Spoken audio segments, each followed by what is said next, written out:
Vous ne pouvez pas marcher selon l'amour si vous ne recevez pas l'amour de Dieu pour vous, car vous ne pouvez pas donner une chose que vous n'avez pas. Restez avec nous dans Jouissez de votre vie.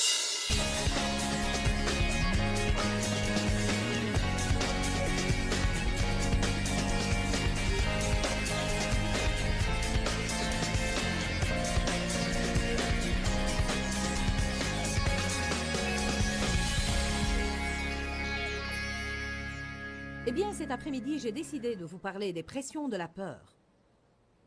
Car nous parlons ces temps-ci de... Est-ce que quelqu'un sait où est passée ma tête? Et de choses qui peuvent nous faire sentir que nous allons perdre la tête. Écoutez, la peur est un esprit tourmentant qui attaque votre esprit d'abord, puis après avoir affecté vos pensées, il affecte vos émotions. Bien sûr, nous savons que la Bible dit « Dieu ne nous a pas donné un esprit de peur, mais un esprit de force, d'amour et de maîtrise de soi. » Donc, s'il dit « Je ne vous ai pas donné la peur, mais un esprit saint », c'est que la peur a une sorte d'effet négatif sur notre esprit que Dieu ne veut pas que nous ayons. La peur est un esprit puissant, entravant, démoralisant.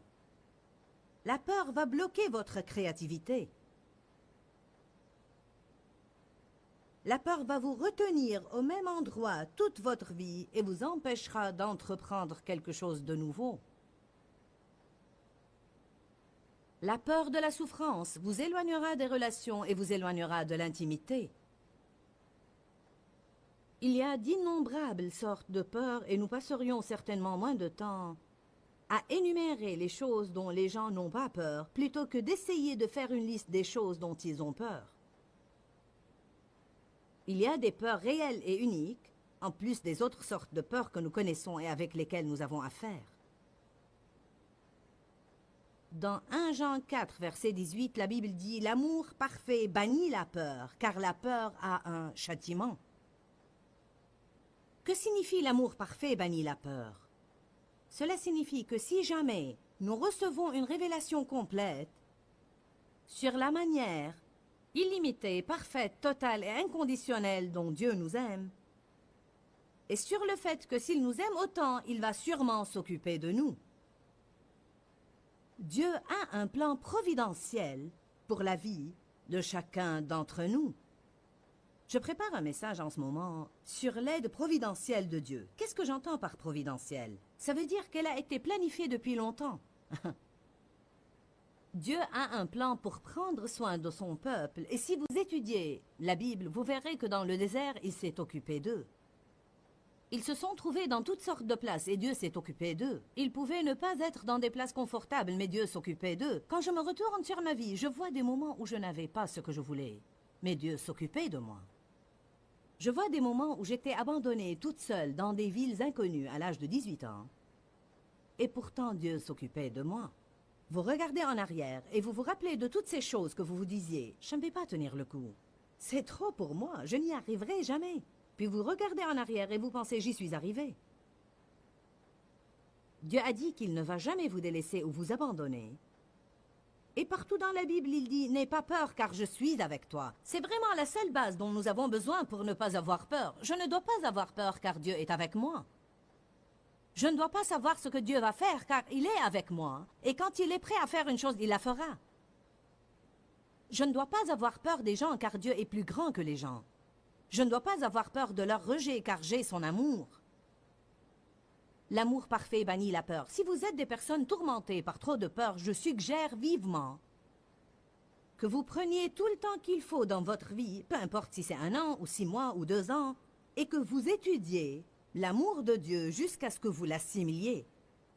Et je ne veux pas dire simplement « Jésus m'aime, ça je le sais », mais je veux dire « Vous savez que Dieu vous aime et vous arrivez au point où vous pouvez dire, avec Romains 8, « Ni la vie, ni la mort, ni les choses imminentes, ni les choses menaçantes, quel que soit ce qui vient contre moi, rien ne pourrait me séparer de l'amour de Dieu manifesté en Jésus-Christ. Ni problème, ni épreuve, ni tragédie, ni désastre, ni mensonge de Satan, ni défaillance temporaire dans ma vie, rien ne pourrait me séparer de l'amour de Dieu. Dieu m'aime. Quand j'ai appris il y a 11 ans que j'avais un cancer du sein, il y avait 5 choses que Dieu me disait et qu'il voulait que je garde dans ma bouche pendant le temps où je traversais cette situation, et une d'elles était Dieu m'aime. Dieu m'aime.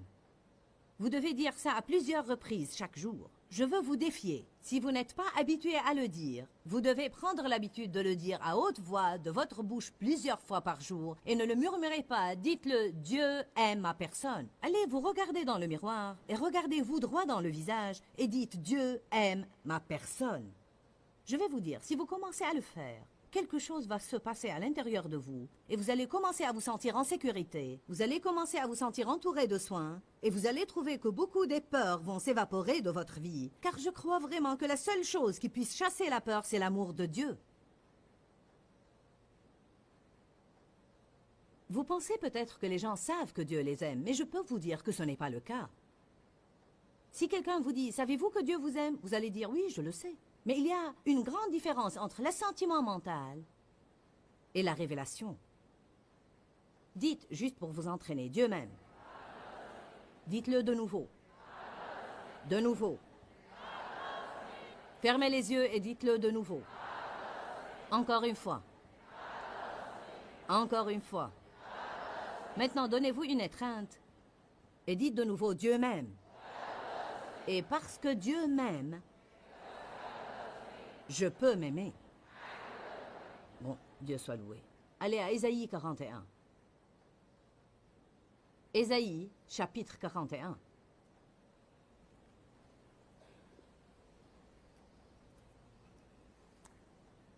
J'étais une jeune fille qui avait désespérément besoin d'une révélation sur l'amour inconditionnel de Dieu. J'ai étudié sur l'amour attentivement pour 1 an au moins. Vous ne pouvez pas marcher selon l'amour si vous ne recevez pas l'amour de Dieu pour vous, car vous ne pouvez pas donner une chose que vous n'avez pas. Dieu vous aime et il veut que vous vous aimiez et que vous l'aimiez, puis il veut que vous déversiez de l'amour aux autres. Ce n'est pas votre amour que vous leur donnez, mais l'amour qu'il a mis en vous. Ésaïe 41, 10 dit « Ne crains rien, il n'y a rien à craindre. Pourquoi? Car je suis avec toi. » Ne promène pas des regards inquiets et consternés autour de toi. Nous devons garder nos yeux davantage sur Dieu et moins sur nos problèmes. Car je suis ton Dieu.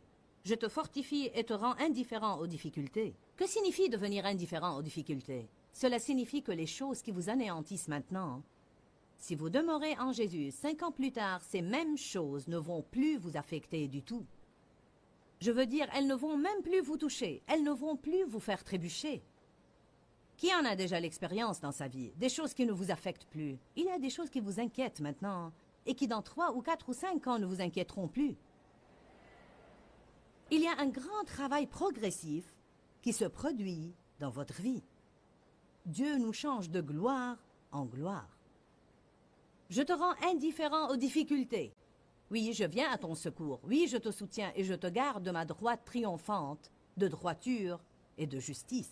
Voici tous ceux qui sont irrités et emportés contre toi seront couverts de honte et confondus. Ceux qui disputent contre toi seront réduits à rien et ils périront. Si vous avez des ennemis, je veux que vous receviez cette promesse de Dieu aujourd'hui, que si vous gardez vos yeux sur lui, il va s'occuper de vos ennemis. Allez maintenant. Ceci mérite une louange pour le Saint-Esprit. Si vous gardez vos yeux sur Dieu, il va s'occuper de vos ennemis. Tu chercheras ceux qui te suscitaient querelle, mais tu ne les trouveras pas. Ceux qui te faisaient la guerre seront réduits à rien, réduits au néant. Car je suis l'Éternel ton Dieu qui fortifie ta droite. Je suis l'Éternel qui te dit, ne crains rien, je viens à ton secours. Ne crains rien, vermisseau de Jacob. Je viens à ton secours. Ça vous plaît d'être appelé des vermisseaux? Pourquoi ce mot dans le passage? Je crois parce que, au moins c'est ce que je suppose signifier, que même lorsque je suis faible et que je ne fais pas les choses comme il faut, Dieu m'aime tellement qu'il va quand même m'aider car il voit mon cœur. Ne crains rien, vermisseau de Jacob, faible reste d'Israël. Je viens à ton secours, dit l'Éternel, ton sauveur. Voici, je ferai de toi un traîneau à battre, aigu, tout neuf, un instrument garni de pointe. Et tu écraseras les montagnes, et tu les broieras, et tu rendras les collines comme de la balle. La joie du Seigneur a empli mon âme la première fois que j'ai eu une compréhension véritable de ces passages. Car j'avais tant de choses qui m'assaillaient, et tant de choses qui se passaient dans ma vie. Et elles étaient si difficiles pour moi, et je les avais juste laissées m'effrayer, et je pensais que je n'allais jamais réussir, et que je n'arriverais jamais à réaliser finalement mes rêves. Et si vous lisez tout ça dans son contexte, lisons les 2 passages suivants, puis j'expliquerai. Il dit, « Je ferai de toi un traîneau à battre, aigu, tout neuf, garni de pointes. Tu les vanneras, et le vent les emportera, et la tempête ou le tourbillon les dispersera. Et tu te réjouiras en l'Éternel, tu mettras ta gloire dans le sein d'Israël. » Maintenant faites attention. Les malheureux et les indigents cherchent de l'eau et il n'y en a point. Leur langue est desséchée par la soif. Moi l'Éternel, je les exaucerai. Moi le Dieu d'Israël, je ne les abandonnerai point. Savez-vous comment Dieu va exaucer les gens assoiffés et affamés en ce moment? À travers vous. Mais d'abord, il doit faire un travail en vous. Une des façons à travers lesquelles Dieu travaille en nous, c'est en permettant à des choses dans notre vie de faire pression sur nous, car c'est la pression qui transforme le charbon en diamant. Il permet un certain nombre d'épreuves brûlantes dans notre vie, car en fait, c'est le feu qui débarrasse l'or de ses impuretés. Mais il dit, « Je ne te délaisserai ni t'abandonnerai point. » La Bible parle de l'affineur et comment Dieu se penche sur notre vie. Elle dit, dans Malachie, « Il se penche sur notre vie comme un affineur et un purificateur d'argent et d'or. » Il y a une histoire que j'ai entendue sur un couple qui est allé dans un magasin d'antiquités ou une joaillerie pour acheter quelque chose et n'a pas trouvé le propriétaire. Le couple sort par la porte de derrière et le propriétaire était là. Il y avait un grand pot métallique sur un feu brûlant et le propriétaire était là à le surveiller attentivement. Le couple a dit, « Oh monsieur, nous voulons acheter quelque chose. Pouvez-vous entrer qu'on vous paye ?» Il a dit, « Non, je ne peux pas laisser ça maintenant. » Que signifie tu ne peux pas laisser ça? Nous sommes des clients. Nous voulons payer ce que nous voulons acheter. Eh bien, je ne peux pas le laisser maintenant. Alors ils sortirent et commencèrent à lui parler. « Que fais-tu » Il dit, « Je purifie cette or. Pourquoi ne peux-tu pas le laisser ?» Il dit, « Eh bien, vous voyez, la température doit rester à un certain degré.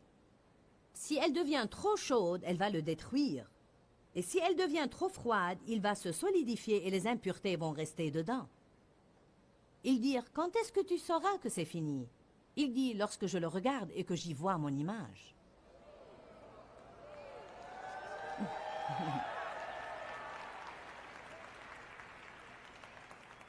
Oh oui, je suis passé par des choses comme vous êtes passé par des choses, et vous passez maintenant par des choses, mais savez-vous quoi? Je les méprisais alors, mais je regarde en arrière maintenant, et je me rends compte que ces choses que je pensais être mon pire ennemi se sont avérées être mon meilleur ami, parce qu'elles sont les choses qui m'ont changé et m'ont amené à être solidement ancré et édifié en Dieu. J'ai une relation avec Dieu qu'aucun démon de l'enfer ne pourrait m'enlever.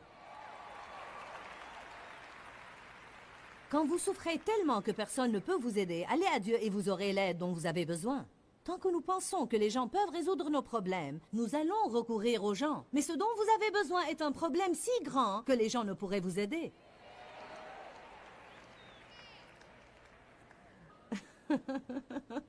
Qui en ce moment a un problème si grand que les gens ne peuvent pas l'aider? Eh bien, je veux que vous disiez « Je suis en forme ». C'est la vérité. Comprenons que Dieu essaye d'établir une relation avec son peuple. Il dit, vous ne devez pas avoir peur. Je vais vous rendre indifférent aux difficultés. Je vais vous tenir la main. Je suis avec vous. Vous ne devez pas avoir peur. Je ferai de vous un instrument de battage, tout neuf et aigu. Je vais m'occuper de vos ennemis. Il y a des gens affamés, assoiffés, nécessiteux en ce moment, et je vous prépare pour être un instrument qui pourra aller vers eux et leur montrer comment je suis. Non seulement leur dire comment Dieu est, mais leur montrer comment Dieu est. Il doit être capable de voir sa réflexion en vous pour que cela arrive. Ésaïe 43:1. Mais maintenant, en dépit des jugements passés pour les péchés d'Israël, ainsi parle l'Éternel, qui t'a créé, ô Jacob, et qui t'a formé, ô Israël, ne crains rien, car je t'ai racheté. J'ai payé une rançon pour toi. Dites tous, il m'a acheté. Je t'ai appelé par ton nom. Tu es à moi. N'est-ce pas merveilleux?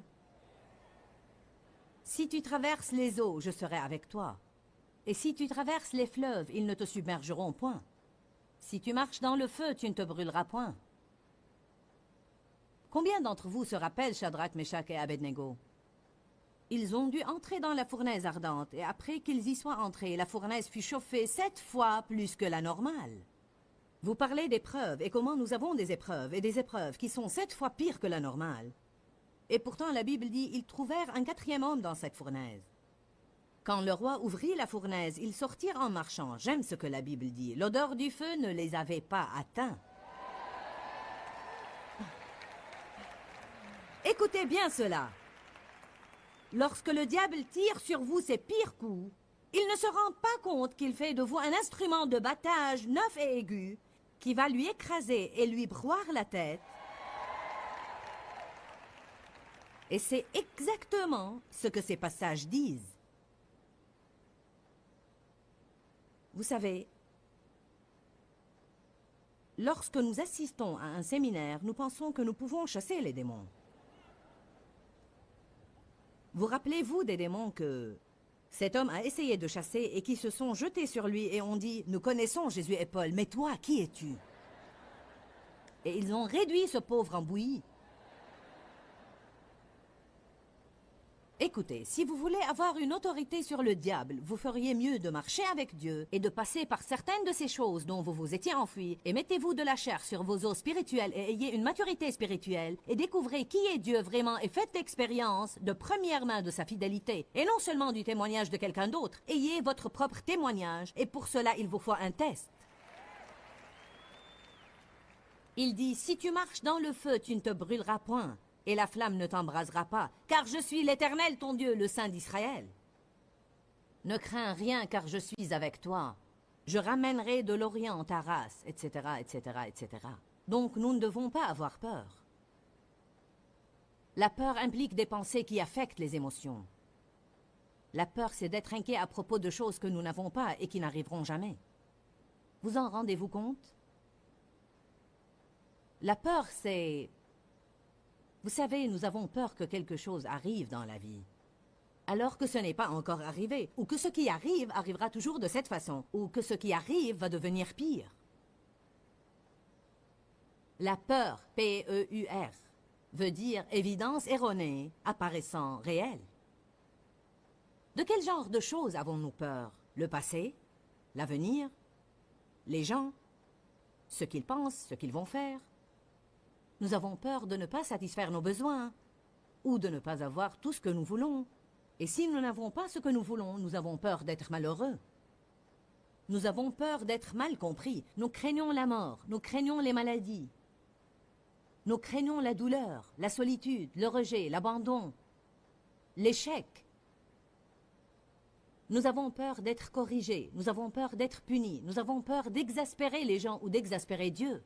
Puis il y a toutes les phobies, la peur du noir, la peur des hauteurs, la peur de l'eau, saleté, insectes, maladies, ascenseurs, la peur de l'avion, la peur de l'obésité.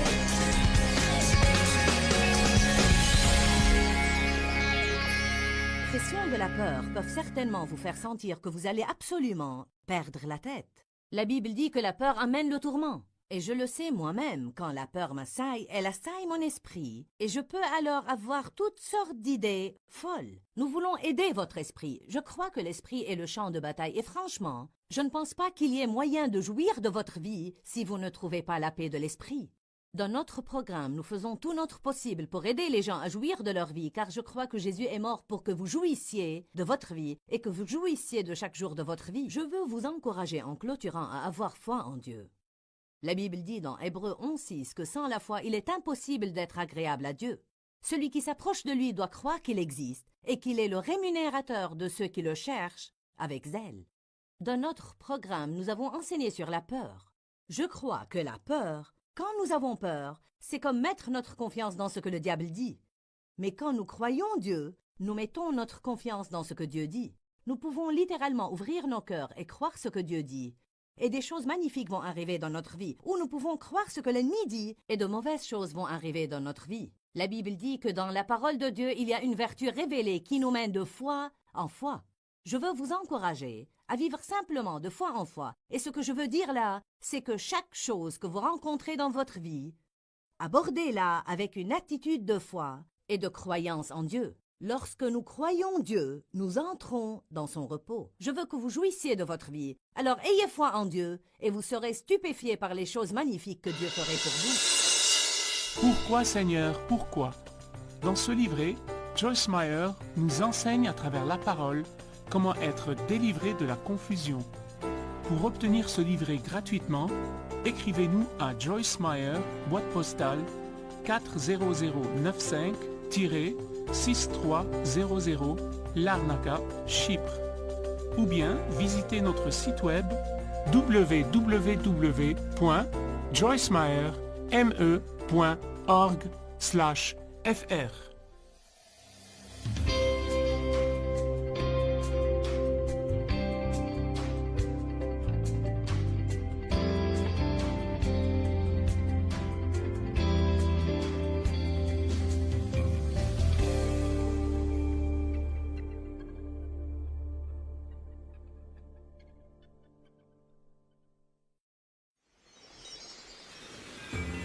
Priez sans cesse. Si vous voyez un besoin, priez pour tout de suite. Une chose vous vient à l'esprit, priez pour. Vous n'êtes pas obligé d'être dans une certaine posture pour prier. Je ne sais pas combien je prie chaque jour. Je prie quand j'ai besoin de prier.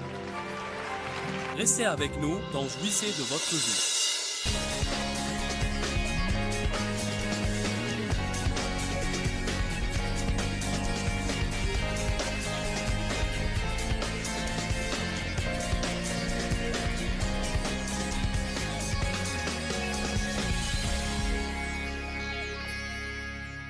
Nous devons nous servir de nos esprits.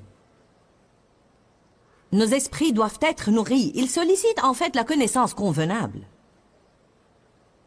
Votre corps doit être nourri. Il doit être nourri pas avec n'importe quelle chose, mais avec les aliments convenables, des repas équilibrés, des repas réguliers. Si vous nourrissez bien votre corps sera sain. Si vous nourrissez mal votre corps, il sera faible et maladif. Que vous le sachiez ou non, vos émotions doivent être nourries. Nous avons des besoins émotionnels. Eh bien, comment nourrir nos émotions? Bon, le rire est une des manières de vous aider émotionnellement. Parfois, vous avez besoin de pleurer un bon coup. Et en fait, ça peut vous aider émotionnellement. Parfois, vous avez besoin de sortir et de faire une chose qui vous fait plaisir. Et ça vous aide émotionnellement. Parfois, vous avez besoin d'une bonne étreinte et ça vous aide émotionnellement. Parfois, vous avez besoin d'un compliment ou d'une édification ou d'une exhortation. Et cela peut vous aider émotionnellement. Les hommes font une grande erreur, rien que parce qu'ils sont logiques et pensent que leurs femmes n'ont pas besoin qu'on s'occupe de leurs émotions. Vous avez des émotions, vous aussi, et elles ont besoin d'être ménagées. Vous n'aimez pas l'admettre, vous les hommes, mais elles sont là. Amen. Alors, si mon corps a besoin d'être nourri, et mes pensées ont besoin d'être nourries, et mes émotions ont besoin d'être nourries, pourquoi donc mon esprit n'aurait-il pas besoin d'être nourri? Donc mon esprit a besoin d'être nourri, et nous savons que la parole de Dieu nourrit nos esprits. Ce qui va arriver, c'est que vous allez quitter cette conférence et pour plusieurs jours, vous allez être tellement plus fort spirituellement que peut-être vous ne l'êtes normalement. Je veux dire, vous allez être nettement différent. Vous allez être plus stable, vous allez être plus paisible. Il vous sera plus facile de marcher selon le fruit de l'esprit. Il vous sera plus facile de dire non aux mauvaises choses et oui aux bonnes choses. Vous allez vous sentir plus proche de Dieu. Vous allez avoir un plus grand désir de faire des choses pour les autres. Vous allez penser « Waouh! N'est-ce pas que j'ai eu une percée miraculeuse là-bas? » Savez-vous ce que vous avez eu? Vous avez eu environ 15 heures de la parole si vous étiez là pour toute la conférence. Si vous êtes venu à une seule réunion, alors vous avez eu à peu près 3 heures de la parole. Car vraiment, tout ce que nous faisons là, c'est la parole. Les hymnes sont pleins de la parole. Tout ce que j'incite à faire est plein de la parole. La collecte des offrandes est pleine de la parole. Il s'agit de la parole de Dieu, car Jésus a dit « Mes paroles, elles sont esprit et elles sont vie ». La parole de Dieu, en fait, nous donne la vie et la force. Quand vous êtes dans une ambiance où le Saint-Esprit est en train d'agir, ça nourrit et enrichit votre esprit. Quand vous chantez, ça nourrit votre esprit. Quand vous êtes en compagnie de personnes pieuses, ça nourrit votre esprit. Fréquenter de mauvaises personnes peut vous affaiblir spirituellement. Écouter un tas de commérages et de futilités tout le temps peut vous affaiblir spirituellement. Ne pas écouter ou étudier la parole peut vous affaiblir spirituellement. Je veux vous dire une chose. Je me prépare à donner un enseignement dans mon studio, car ce n'est pas faisable dans une réunion, et nous allons en faire une cassette d'enseignement intitulée « Comment étudier la Bible », car je peux vous le dire, beaucoup de gens lisent la Bible mais ne savent pas l'étudier. Vous devez étudier et non simplement lire. Lire est une chose et étudier est une chose complètement différente. Et je crois que si vous voulez avoir des révélations dans votre vie, vous devez étudier. Bien trop de gens lisent un chapitre par jour, ou 2 ou 3, car vous savez, c'est leur devoir et ils veulent s'assurer de ne pas offenser Dieu. Ils aiment la parole et veulent apprendre la parole. Mais je ne sais pas vraiment combien vous apprenez en lisant. La majorité des personnes, y compris moi, nous pouvons nous asseoir et lire 3 ou 4 chapitres, et puis nous ne pouvons même pas redire 3 choses qu'on a bien compris de ce qu'on vient de lire. Maintenant, je crois que la parole entre en moi, et je crois qu'elle m'aide et qu'elle me nourrit, mais les choses dont je me rappelle sont les choses que j'étudie.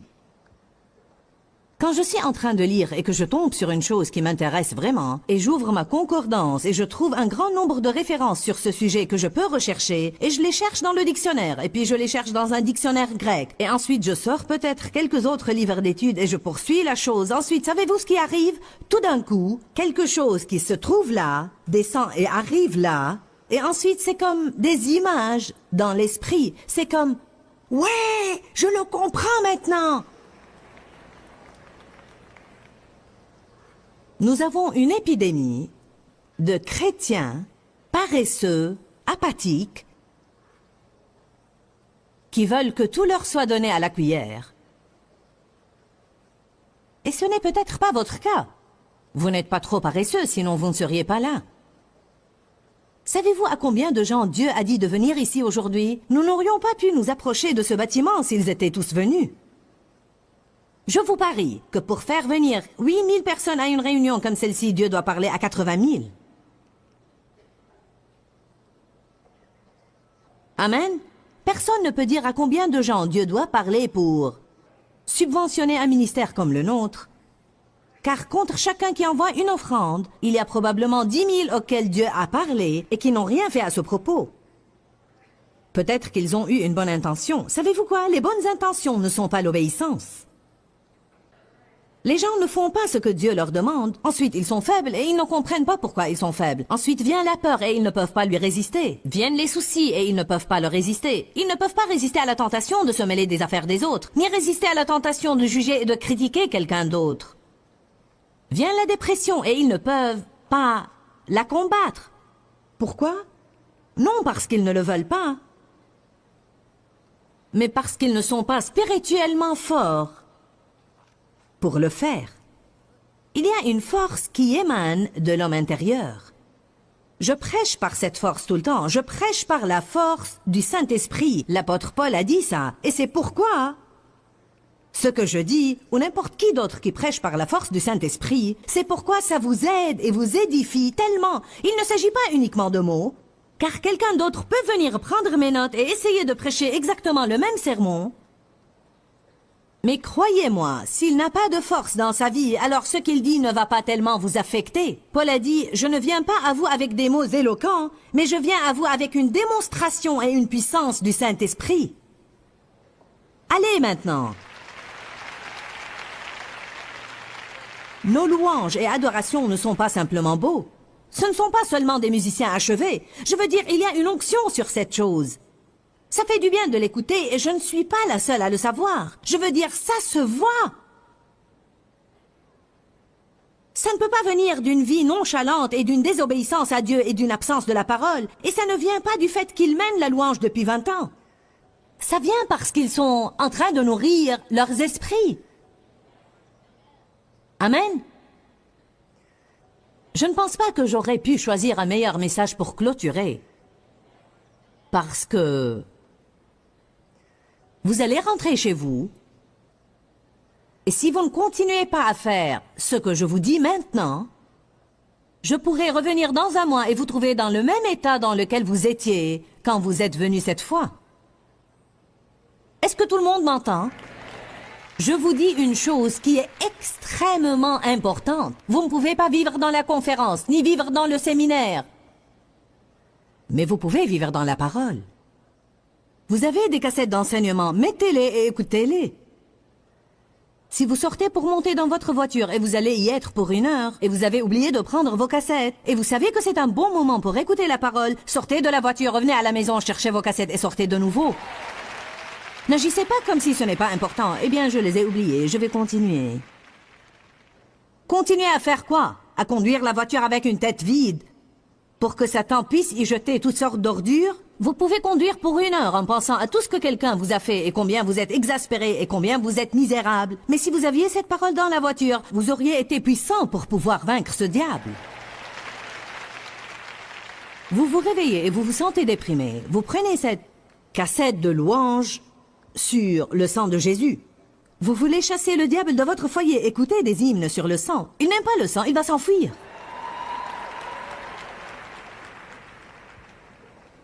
Les hymnes du matin m'emplissent de plaisir jusqu'à maintenant. Je vous dis, une des plus grandes questions que nous devons nous poser, c'est dans quelles conditions se trouve mon esprit?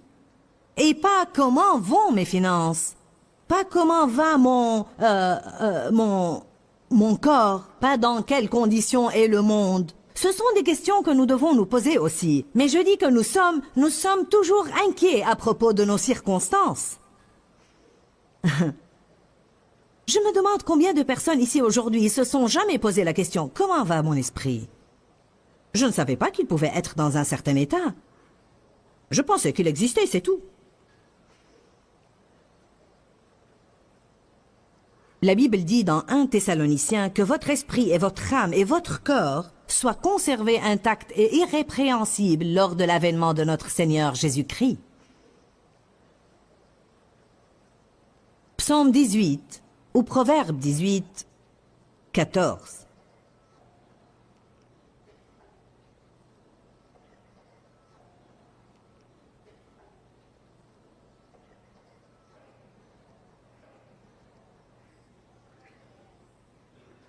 Oh, comme c'est beau, c'est si beau, si beau.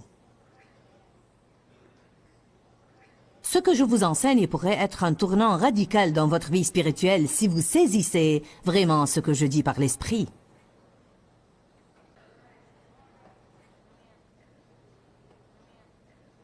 L'esprit fort d'un homme le soutient dans la maladie ou les ennuis. Mais l'esprit abattu est brisé. Qui peut le relever ou le soutenir? Mon Dieu! Qu'est-ce qui vous aide à tenir le coup lors d'une maladie? Un esprit fort. Qu'est-ce qui vous fait marcher selon le fruit de l'esprit lorsque vous avez des problèmes personnels? Un esprit fort. Qu'est-ce qui nous garde sur la voie et dans le ministère lorsque parfois nous avons des problèmes personnels dont nous devons peut-être nous occuper? J'ai appris il y a longtemps que je devais me fortifier l'esprit. Une des façons dont vous pouvez garder votre esprit fort est de passer un moment avec Dieu. Un moment privé, personnel, avec Dieu. Je ne pense pas qu'une chose honore Dieu plus que le temps que nous passons avec lui. Je crois même que ça signifie plus pour Dieu que de lui donner notre argent. Car nous sommes devenus si occupés de notre société que parfois donner l'argent est plus facile que donner le temps.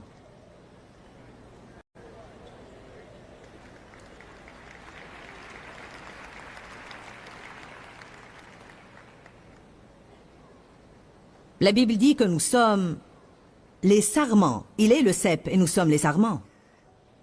J'ai rédigé une contemplation au congrès des libraires et j'ai fait un projet pour m'expliquer. J'ai acheté une plante plusieurs jours avant d'aller à ce congrès-là. Et chaque jour, j'arrachais une feuille de la vigne. Je la posais sur la table et je la regardais flétrir. On pouvait les voir. Je les avais marquées par jour. 3e jour, 2e jour, 1er jour, quant à la date où elles ont été arrachées. Et celles qui étaient sur la vigne se tenaient droites, et elles étaient vraiment pleines de vie et de couleur. Celles que j'avais arrachées étaient flétries et sans vie, et se fanaient jour après jour. Je veux dire, elles se détérioraient.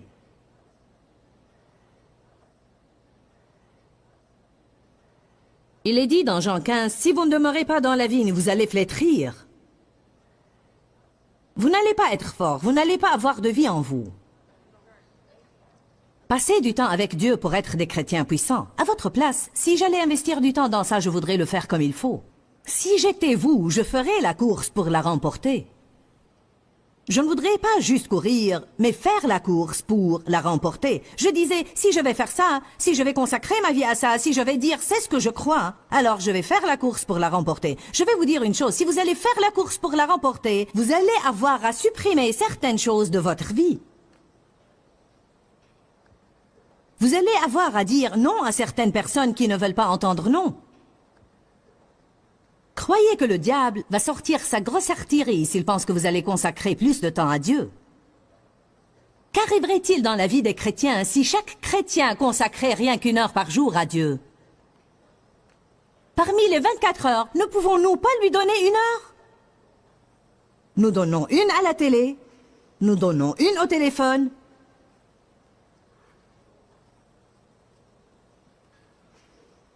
Je n'essaye pas de faire d'1 heure une chose magique, mais alors qu'a dit Jésus? Ne pouvez-vous pas prier avec moi 1 heure? Même si chaque croyant donnait à Dieu 30 minutes, il verrait des changements radicaux. Que dire de la demi-heure?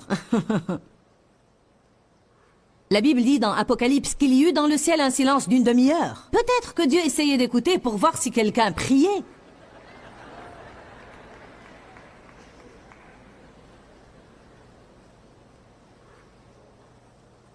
Celui qui demeure sous l'abri du Très-Puissant, qui habite le secret de l'Éternel, reste stable et passe la nuit à l'ombre du Tout-Puissant, dont la puissance aucun ennemi ne peut surmonter. Pourquoi aucun ennemi ne peut vous attaquer et y réussir si vous demeurez dans cet abri? Parce que vous allez être fort dans l'esprit. Je suis forte dans le Seigneur et la force de sa puissance. Je peux le comprendre. J'espère que vous comprenez ce que je dis aujourd'hui. Priez. Priez par l'Esprit vous fortifie l'Esprit. Priez par le Saint-Esprit vous fortifie. Vous devez prier par l'Esprit. Priez quand Dieu vous demande de prier. Ne pensez pas, je vais prier au moment de la prière. Priez sans cesse. Si vous voyez un besoin, priez pour tout de suite. Une chose vous vient à l'esprit, priez pour. Vous n'êtes pas obligé d'être dans une certaine posture pour prier. Je ne sais pas combien je prie chaque jour. Je prie quand j'ai besoin de prier. Mais une chose que j'aime faire, c'est être avec Dieu et ne rien faire. Je pense qu'une des plus grandes erreurs que nous faisons, c'est que nous voulons savoir, lorsque je passe un moment avec Dieu, que suis-je censé faire? Maintenant, écoutez-moi. Vous pouvez lire la Bible, vous pouvez écouter des hymnes, vous pouvez lire un autre livre qui vous aide, mais il y aura peut-être des moments où Dieu voudrait que vous ne fassiez rien, hormis demeurer là. Peut-être que vous allez écrire des choses dans un journal. Peut-être que vous allez pleurer ou rire, je ne sais pas. Dieu pourrait même vous mener à danser. Vous ne pouvez jamais savoir. Une chose est sûre, tout ce que vous faites en privé avec Dieu ne regarde personne hormis vous et lui. Je peux vous dire une chose pour sûr, il ne va jamais raconter vos secrets. Alléluia. Alors vous pouvez agir aussi librement que vous le voulez. Et Dieu va le garder entre vous et lui. Amen. David était si exalté envers Dieu qu'il avait enlevé la plupart de ses vêtements pour danser. Sa femme était si fâchée qu'elle pouvait à peine le supporter. Pourquoi avait-il fait ça? Parce qu'il se sentait radical. Il était exalté dans la joie et l'amour de Dieu. Je veux dire, la puissance de Dieu l'avait vraiment submergé et il ne pouvait pas se contenir. Il était sorti vêtu d'un simple pagne et commençait à mener cette grande foule de gens dans la rue. Je ne suggère pas ça, mais... si c'est ce que l'Esprit vous guide à faire, il va alors vous protéger.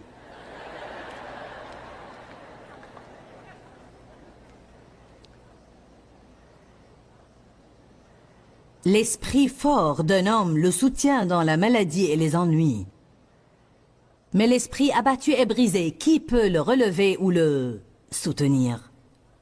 La Bible dit que Jean-Baptiste demeurait dans les déserts du jour de sa consécration jusqu'au début de son ministère. Et elle dit, il était là-bas et durant ce temps-là, son esprit se fortifiait. La Bible dit que Jésus croissait et se fortifiait. Que faisait-il toutes ces années? Il étudiait la parole. Il s'associait avec Dieu. Il priait, il passait du temps pour apprendre à communiquer avec son Père céleste. Oui, il était Dieu lui-même, mais il était venu comme fils de l'homme et fils de Dieu, et il devait apprendre beaucoup de choses tout à fait comme nous le devons. Mais si vous ne croyez pas ça, lisez Hébreux 5. Ça dit qu'il a acquéri de l'expérience et qu'il a appris le vrai sens de l'obéissance à Dieu par les choses qu'il a souffertes. Il est un souverain sacrificateur qui compatit à nos faiblesses et à nos infirmités parce qu'il a été tenté en toutes choses comme nous, mais sans commettre de péché. Pourquoi était-il si facile à Jésus de vaincre Satan quand il était tenté par le diable dans le désert? Parce que son esprit était fort. Pourquoi le diable n'avait pas pu le toucher? Parce que son esprit était fort. Pourquoi ne se souciait-il pas de ce que les gens pensaient ou ce qu'ils disaient? Parce que son esprit était fort. Eh bien, les pressions de la peur peuvent certainement vous faire sentir que vous allez absolument perdre la tête. La Bible dit que la peur amène le tourment. Et je le sais moi-même, quand la peur m'assaille, elle assaille mon esprit. Et je peux alors avoir toutes sortes d'idées folles. Nous voulons aider votre esprit. Je crois que l'esprit est le champ de bataille. Et franchement, je ne pense pas qu'il y ait moyen de jouir de votre vie si vous ne trouvez pas la paix de l'esprit.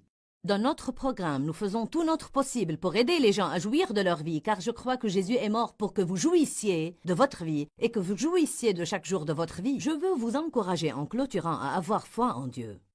La Bible dit dans Hébreux 11:6 que sans la foi, il est impossible d'être agréable à Dieu. Celui qui s'approche de lui doit croire qu'il existe et qu'il est le rémunérateur de ceux qui le cherchent avec zèle. Dans notre programme, nous avons enseigné sur la peur. Je crois que la peur, quand nous avons peur, c'est comme mettre notre confiance dans ce que le diable dit. Mais quand nous croyons Dieu, nous mettons notre confiance dans ce que Dieu dit. Nous pouvons littéralement ouvrir nos cœurs et croire ce que Dieu dit. Et des choses magnifiques vont arriver dans notre vie, ou nous pouvons croire ce que l'ennemi dit, et de mauvaises choses vont arriver dans notre vie. La Bible dit que dans la parole de Dieu, il y a une vertu révélée qui nous mène de foi en foi. Je veux vous encourager à vivre simplement de foi en foi. Et ce que je veux dire là, c'est que chaque chose que vous rencontrez dans votre vie, abordez-la avec une attitude de foi et de croyance en Dieu. Lorsque nous croyons Dieu, nous entrons dans son repos. Je veux que vous jouissiez de votre vie. Alors ayez foi en Dieu et vous serez stupéfiés par les choses magnifiques que Dieu ferait pour vous. Pourquoi Seigneur, pourquoi? Dans ce livret, Joyce Meyer nous enseigne à travers la parole comment être délivré de la confusion. Pour obtenir ce livret gratuitement, écrivez-nous à Joyce Meyer, boîte postale 40095-6300 Larnaca, Chypre. Ou bien visitez notre site web www.joycemeyer.org/fr.